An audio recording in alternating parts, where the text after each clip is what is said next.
Hello दोस्तों, एक बार फिर से आप सभी का स्वागत है। तो आज के इस वीडियो में हम लोग यूजीसी नेट पॉलिटिकल साइंस के राजनीतिक सिद्धांत से जुड़े हुए एमसीक्यूज़ के पार्ट नंबर 2 के साथ हैं। अगर आप लोगों ने पार्ट नंबर 1 को नहीं देखा है तो आप लोग ज़रूर देखिए।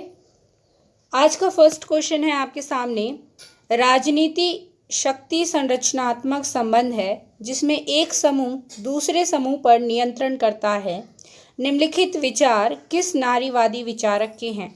तो किस नारीवादी विचारक ने ऐसा कहा है कि राजनीति शक्ति संरचनात्मक संबंध है जिसमें एक समूह दूसरे समूह पर नियंत्रण रखता है? सिमोन दे बुआ ने कहा है, जे.एस. मिल ने कहा है, केट मिलेट ने, या फिर वर्जीनिया वुल्फ ने? तो राइट आंसर क्या है? इसके लिए आंसर सोचिए आप लोग। तो इसके लिए बिल्कुल करेक्ट आंसर है option number C, Kate Millett. इनकी बुक का नाम है सेक्सुअल पॉलिटिक्स। नेक्स्ट क्वेश्चन है आपके सामने। किसका है यह मत है कि राजनीति शक्ति आधारित उत्पीड़न और शोषण की प्रक्रिया है? राजनीति शक्ति आधारित उत्पीड़न और शोषण की प्रक्रिया है, ऐसा किसने कहा है? लियो स्ट्रॉस ने, डेरिडा ने, माइकल फूको ने, या फिर वुड्रो विल्सन ने? तो इसके लिए बिल्कुल करेक्ट आंसर क्या होगा? ऑप्शन नंबर सी, माइकल फूको ने राजनीति को शक्ति आधारित उत्पीड़न और शोषण की प्रक्रिया माना है। क्वेश्चन नंबर 3 है, निम्नलिखित में से किसने राजनीति सिद्धांत को चिरस्थायी महत्व का विषय घोषित किया है? लियो स्ट्रॉस ने, क्विंटन स्किनर ने, सेबाइन ने, या फिर फूको ने? तो किसने राजनीति सिद्धांत को चिरस्थायी महत्व का विषय घोषित किया है? तो राइट आंसर इसके लिए क्या होगा? Option number C, Sabine. Question number 4 है, the post modern condition a report on knowledge 1979 में ये बुक पब्लिश होती है, किसकी पुस्तक है? द पोस्ट मॉडर्न कंडीशन किसकी पुस्तक है? आप लोगों को ये बताना है। माइकल फूको की, हन्ना आरेंट की, लियोटार्ड की, या फिर इनमें से किसी की भी नहीं? तो द पोस्ट मॉडर्न कंडीशंस किसकी पुस्तक है? ऑप्शन नंबर सी यहाँ पर बिल्कुल करेक्ट आंसर होगा। Option number C, Leotard.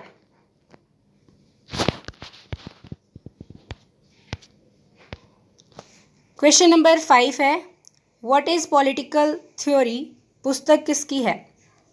Sabine की, सीले की, बार्कर की, या फिर इनमें से किसी की भी नहीं? तो व्हाट इज पॉलिटिकल थ्योरी पुस्तक किसकी है? ऑप्शन नंबर ए यहाँ पर बिल्कुल करेक्ट आंसर होगा, सेबाइन की। What is political theory Sabine की पुस्तक है। क्वेश्चन नंबर 6 है, हन्ना आरेंट मानवीय गतिविधियों को 2 भागों में विभाजित करते हैं, सैद्धांतिक और व्यवहारिक, और राजनीति को व्यवहारिक गतिविधि मानती हैं।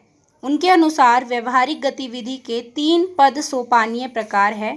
इनको सबसे ऊपर से नीचे की ओर वरीयता क्रम में लगाइए। तो आप लोगों को हन्ना आरेंट ने जो व्यवहारिक गतिविधियों के 3 प्रकार बताए हैं उनको ऊपर से नीचे की ओर वरीयता क्रम में लगाना है। और वो 3 प्रकार कौन से हैं? श्रम, क्रिया और कार्य। इनको आपको सही वरीयता क्रम में लगाना है और आपके ऑप्शंस साइड में दिए गए हैं। तो राइट आंसर इसके लिए क्या होगा? जल्दी से सोचिए। तो इसके लिए राइट आंसर है ऑप्शन नंबर 3। सबसे पहले आएगा क्रिया। अगर हम ऊपर से नीचे की ओर चले तो सबसे पहले क्या आएगा? क्रिया।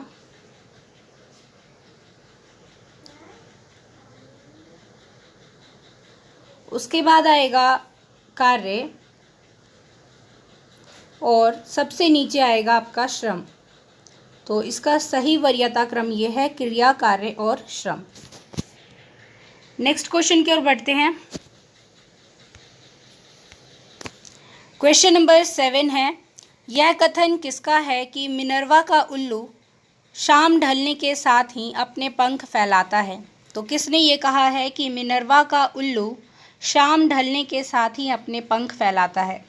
जे.एस. मिल ने, बेंथम ने, हेलोवेल ने या फिर बार्कर ने। तो आप लोग राइट आंसर इसके लिए बताएंगे जल्दी से क्या होगा।